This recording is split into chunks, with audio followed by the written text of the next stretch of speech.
বন্ধুরা, ভারতের প্রধানমন্ত্রী নরেন্দ্র মোদী গ্রুপ অফ সেভেনের সামিটে ভারতের ইমেজকে নিয়ে বিশাল মন্তব্য করে বসেছে। আর তিনি G7-এ ওই কথা সামনে এনেছে যেটা আপনি কখনো কোথাও শোনেননি। কি এমন বলেছেন তিনি, চলুন জেনে নেওয়া যাক।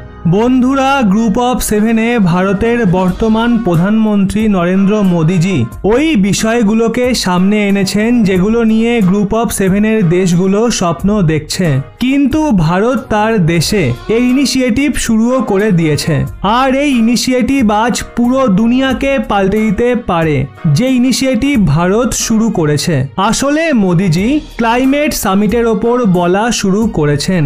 উনি বলেছেন গ্রুপ অফ সেভেনের দেশগুলোর পয়সা অনেক রয়েছে, কিন্তু ওই পয়সা ক্লাইমেট চেঞ্জের ওপর তারা খরচা করছে না।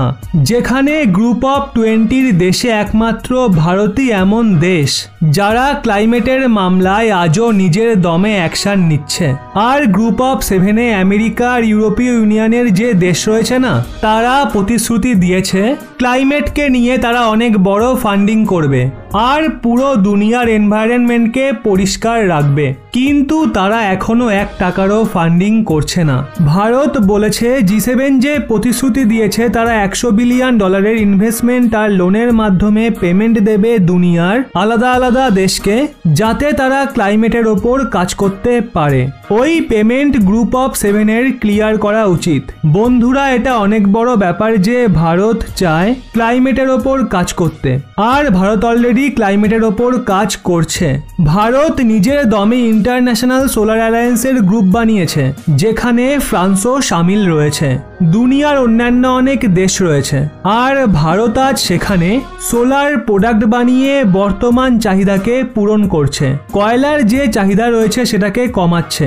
ইন্টারন্যাশনাল সোলার অ্যালায়েন্স এটা একটা এমন ইনিশিয়েটিভ যা আগামী ভবিষ্যতের জন্য সবচেয়ে বড় প্রাণশক্তি হয়ে উঠবে।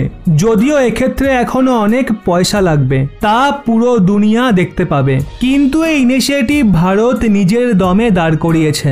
এছাড়া কলিশন অফ ডিজাস্টার ম্যানেজমেন্টকে নিয়ে উনি একটা টিমও বানিয়েছে, যারা এটা দেখায় যেখানেই ডিজাস্টার আসে ওখানে এক দেশ অন্য দেশকে সাহায্য করে। আর এই সিচুয়েশনে ক্লাইমেটের মামলাতেও যদি ইউরোপিয়ান দেশ চায় ভারতের ওপর কাজ করুক, তাহলে ভারতের হিস্ট্রি আপনি একবার ফিরে দেখুন। ভারতের কত বড় বড় ধর্মগুরুরা নিজের দেশের ভেতরে ক্লাইমেটকে নিয়ে কত কথা বলেছেন। ভারতের শুধু পয়সার দরকার আছে, আর গ্রুপ অফ সেভেনের দেশ শুধু এই পয়সা ভারতকে দিক। ভারত ক্লাইমেটের ওপর কাজ করার জন্য পুরো প্রস্তুত আছে। বন্ধুরা, যে প্যারিস সামিট ছিল না, সেটা ক্লাইমেটের ওপরই ছিল। ডোনাল্ড ট্রাম্প উন্নীত হয় প্যারিস সামিটের ওপর। তখন ওই সিচুয়েশনে যে লোনের পরিমাণ ছিল সেটা মেলেনি, কিন্তু এখন জো বাইডেন এসেছেন। উনি পুনরায় প্রতিশ্রুতি দিয়েছেন ক্লাইমেটের ওপর কাজ করবেন। আর ভারতের জন্য এটা একটা বড় সুযোগ রয়েছে, কারণ আমেরিকার নামে একটা ভারী মাত্রায় ফান্ডিং ভারত ক্লাইমেটের নামে পেতে পারে। আর এই ফান্ডিং এর ব্যবহার আশা করি ভারত ঠিক জায়গাতেই করবে, নিজের দেশকে সক্ষম বানানোর জন্য। আর ভারতের প্রধানমন্ত্রী নিজেদের ইন্টারন্যাশনাল সোলার অ্যালায়েন্সের দরুন G7-এ সুর তুলেছে।